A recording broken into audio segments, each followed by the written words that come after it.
Assalamualaikum warahmatullahi wabarakatuh. Perkenalkan, nama saya Lisa Wahyuningsih dari kelas Tadris Bahasa Indonesia 2C dengan nomor NIM 21615179.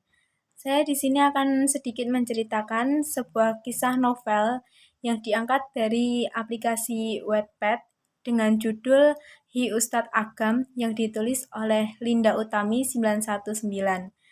Novel ini mengisahkan seorang gadis yang bernama Cita yang menyukai seorang ustadz yang bernama Agam. Awal mula gadis ini menyukai ustadz tersebut ketika gadis ini menemui ustadz tersebut sedang mengajar di salah satu musola dekat rumahnya dan juga sebagai guru baru yang ada di SMK-nya.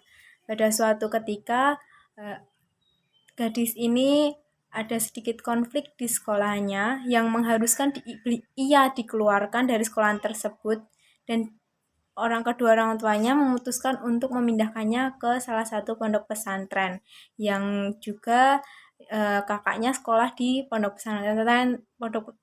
pesantren tersebut. Dan kebetulan ustadz tersebut dan guru muda tersebut ternyata putra dari seorang kiai pemilik pondok pesantren yang ditempati oleh kakak beradik yang bernama Nara dan Cita tadi. Pada suatu ketika Nara terus-menerus mengejar ustadz tersebut untuk mendapatkan cinta ustadz tersebut. Akan tetapi ustadz tersebut masih menginginkan Cita untuk menjadi seorang wanita yang lebih baik lagi, selalu menjaga akhlak, lisan, dan juga auratnya. Sedangkan si kakaknya ini yang bernama Nara ini, beliau sudah bisa menjaga akhlak, lisan, dan juga auratnya karena dari dulu dia sudah dididik di pesantren tersebut. Pada suatu ketika ada sebuah perbincangan dari pemilik pondok pesantren tersebut dengan kedua orang tua Nara dan Cita yang kebetulan ternyata kedua orang tua Nara dan pemilik pondok pesantren tersebut, orang tua Agam ini ternyata adalah teman baiknya dulu. Nah, terus setelah itu mereka berbincang-bincang untuk menjalankan sebuah rencana, yaitu menjodohkan salah satu putrinya itu di antara Nara atau Cita dengan anak pemilik pondok pesantren tersebut yang bernama Agam tadi. Dan ternyata kedua orang tua Nara dan Cita ini menyarankan untuk anaknya yang bernama Nara karena Nara adalah seorang kakak dan sebentar lagi akan lulus sekolah, sedangkan Cita masih kelas 2 SMA gitu. Terus kedua orang tua Nara dan Cita dan kedua orang tua Ustadz Agam tadi menyetujui hal tersebut. Terus setelah itu dijalankan rencana itu di saat Nara dan Cita sedang sama-sama berjuang, yaitu Nara berjuang untuk mendapatkan ilmu yang lebih banyak, Cita selain berjuang mendapatkan ilmu, dia juga berjuang mendapatkan cintanya Ustadz Agam tadi, Ustadz muda tadi, yang sekarang mengajar kembali ke pesantrennya sendiri. Tiba-tiba orang tua mengabarkan bahwa kakaknya Nara ini akan dijodohkan dengan Ustadz Agam. Setelah Cita mengetahui, dia shock, dia kaget dan dia tidak terima karena yang berjuang itu Cita. Kenapa yang mendapatkan malah kakaknya Nara ini? Begitu. Pada singkatnya cerita, pada suatu hari dilangsungkannya lah pernikahan Ustadz Agam ini dan juga Nara. Nah, pada saat detik-detik sebelum pengucapan ijab kabul, Cita tiba-tiba pingsan karena dia saking stresnya, dia tidak terima hal itu terjadi. Pada saat pengucapan ijab kabul, Cita tidak tahu. Setelah itu dia pingsan. Pada saat pingsan, ketika itu setelah pengucapan ijab kabul, kakaknya Nara ini diberitahu bahwa adiknya pingsan. Lalu kedua orang tua Nara ini menyusul Cita ke dalam kamar yang ditempati Cita untuk membaringkan Cita ini karena dia tadi pingsan. Ustadz Agam yang notabene sekarang sudah sah menjadi suaminya Nara, dia juga ikut serta ke situ bersama pemilik pondok tadi yang sekarang menjadi mertuanya Nara dan juga kakaknya Nara. Setelah sampai di kamar, Ustadz Agam terlihat sangat khawatir terhadap Cita dan Nara pun mengetahui hal itu. Nara juga sebelumnya mengetahui bahwa Cita menyukai Ustadz Agam. Tapi apa boleh buat, ternyata takdir menakdirkan bahwa Ustadz Agam menikah dengan Nara. Nah, setelah itu Nara diobati. Setelah dia sadar, dia diberitahu bahwa kakaknya sudah sah menjadi suami istri bersama Ustadz Agam, Ustadz yang sangat-sangat ia perjuangkan dan sangat ia cintai. Dia shock, akhirnya dia menjadi marah terhadap kakaknya. Pada saat itu Ustadz Agam memiliki dua orang adik laki-laki. Dan kedua adik laki-lakinya ini kebetulan menyukai Cita. Nah, Cita belum meresponnya. Dia tidak tahu kalau adiknya ini menyukai Cita. Karena Cita menyukai kakaknya yang bernama Ustadz Agam ini. Gitu. Pada suatu ketika, pada saat Nara fokus terhadap rumah tangganya bersama Ustadz Agam, Cita fokus mengejar mimpinya.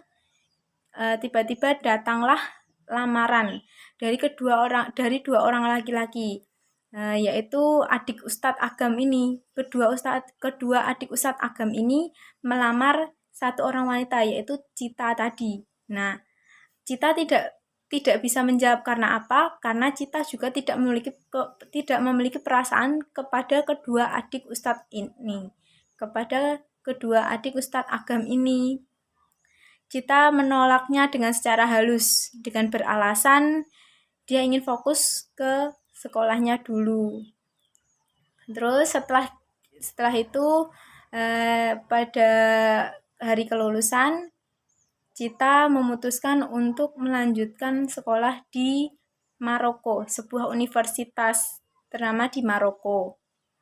Pada saat perjalanan menuju bandara yang diantarkan oleh supir, karena terjebak kemacetan dan Cita mengejar jam takut tertinggal pesawat, Cita pada saat terjebak macet di lampu merah, dia keluar dari mobil dan meminta izin kepada supir pribadinya untuk memesan kendaraan yang bisa lebih cepat sampai di bandara agar bisa mengejar jamnya agar tidak terlambat. Pada saat Cita sedang fokus dalam perjalanan menuju bandara tadi, karena takut tertinggal pesawat, tiba-tiba orang rumah ada yang mengabari bahwa mobil yang ditumpangi supirnya Cita tadi kecelakaan dan masuk ke dalam sungai. Dan kebetulan handphone Cita tadi masih di situ. Jadi Cita lupa membawa handphonenya. Keluarganya shock berat karena supirnya meninggal. Keluarganya mengira Cita juga ikut meninggal. Tetapi setelah berminggu-minggu sungai itu disusuri oleh pihak polisi dan juga keluarganya dicari, yang mereka temukan itu bukan Cita, tapi sebuah bangkai manusia yang tinggal beberapa bagian tubuhnya saja dan juga ditemukan buaya besar di situ. Mereka mengira itu bangkai Cita, tapi ternyata bukan. Ternyata bukan bangkai dari Cita, tapi bangkai dari korban yang lalu. Ada juga yang hilang di sungai itu tersebut. Lalu Cita kembali ke Cita. Cita tadi sudah sampai di bandara dan ternyata memang benar Cita ketinggalan pesawat yang menuju ke Maroko. Lalu seseorang wanita yang bernama Lutfi. Pada saat Cita duduk di bandara sendirian, karena dia takut tertinggal pesawat tersebut, dia takut, dan di bandara seorang wanita yang bernama Lutfi ini menghampiri Cita, menanyakan kemana tujuannya begitu. Cita menjawab kalau dia itu ingin ke Maroko, ingin mendaftar kuliah di sana. Terus Cita juga bercerita kalau dia juga ketinggalan pesawat. Terus si Lutfi ini mengajak kita buat melanjutkan kuliah di Mesir saja bersama dia di salah satu universitas ternama Al-Azhar. Cita menyetujuinya, tapi Cita lupa kalau ternyata handphonenya itu tertinggal gitu. Lalu Cita terbang ke Mesir bersama temannya tadi, dan mereka sekolah bersama di universitas tersebut bersama-sama, mengekos di tempat tinggal yang sama, selalu bersama intinya. Setelah itu Cita ini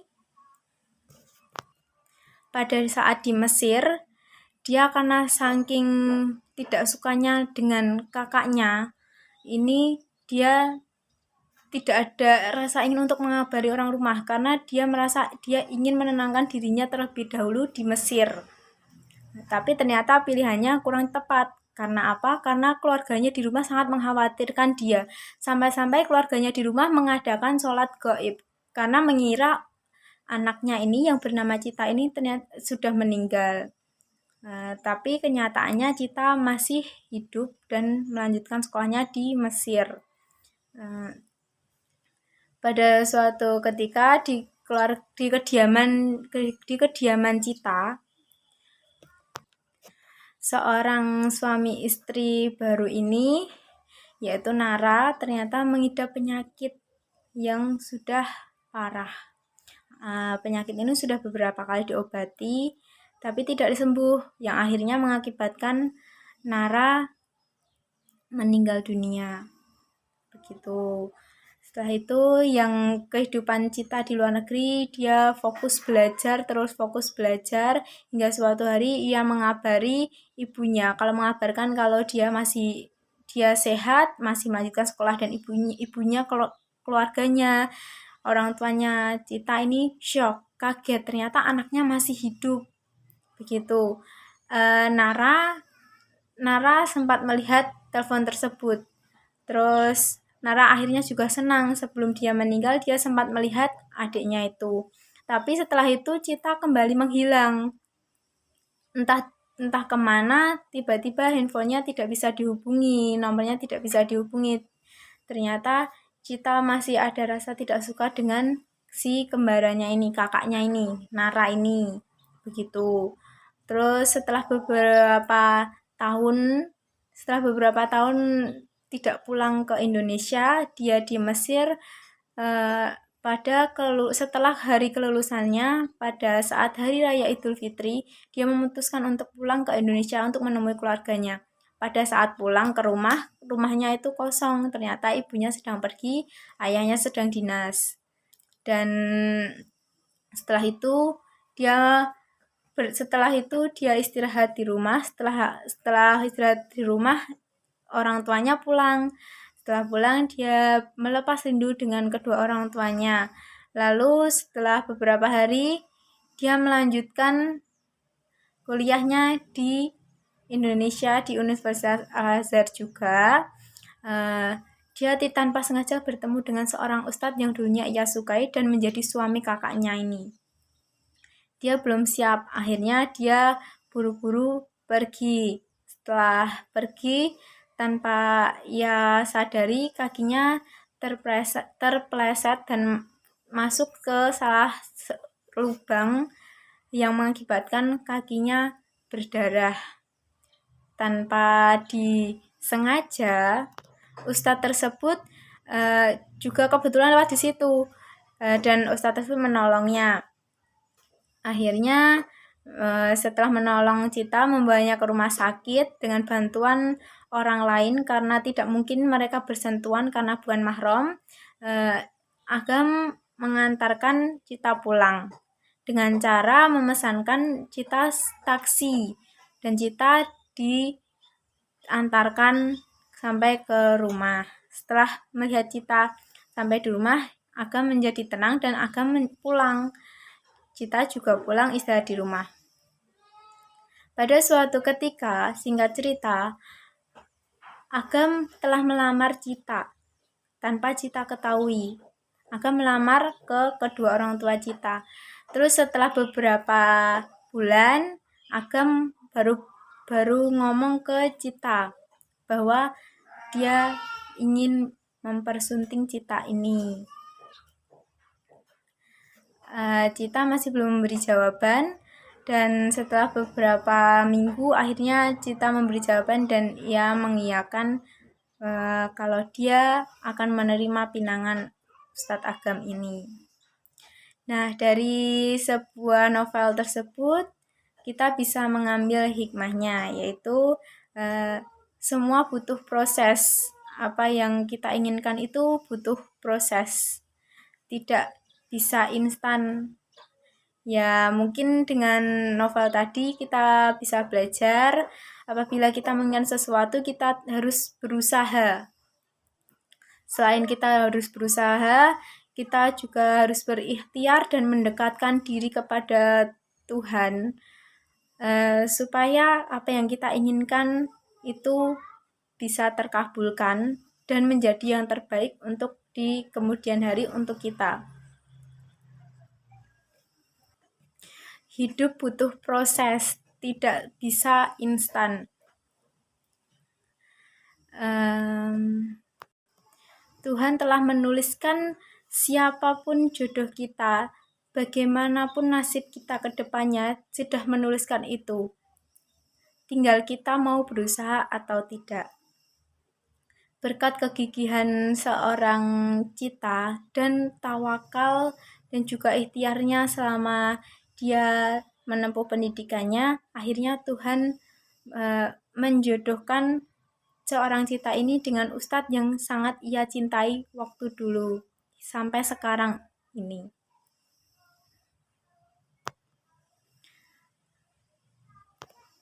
Kita bisa menjadi lebih baik lagi asalkan kita mau. Jadikanlah kesalahan dulu itu sebagai pembelajaran dan teruslah belajar untuk masa depan. Semoga sedikit cerita tadi bisa menginspirasi. Kalau mau lebih memahami isi novel tadi, bisa dibaca di aplikasinya. Apabila saya ada salah kata, banyak salah kata, terus cara pengucapan juga banyak yang salah, saya mohon maaf. Akhirus salam. Wassalamualaikum warahmatullahi wabarakatuh.